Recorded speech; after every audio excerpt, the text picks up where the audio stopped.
In this guide, I'm going to show you how you can view your match history here on chess.com on both mobile and PC. Before we do get into this guide, make sure to like the video and subscribe to the channel with all notifications on. It really does help the channel and lets us know that you want more content like this.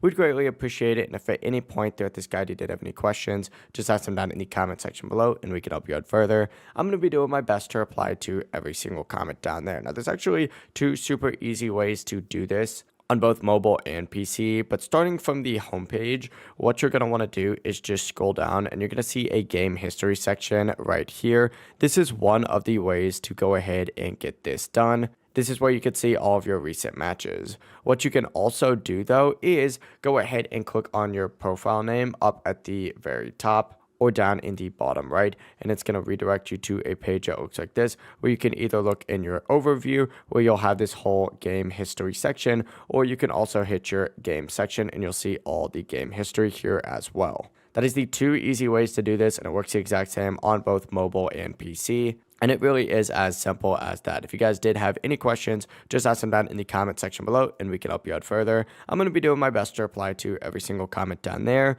Before you do leave this guide though, make sure to like the video and subscribe to the channel with all notifications on. It really just helps out and lets us know that you want more content like this. We'd greatly appreciate it. Have a great rest of your day though. Peace.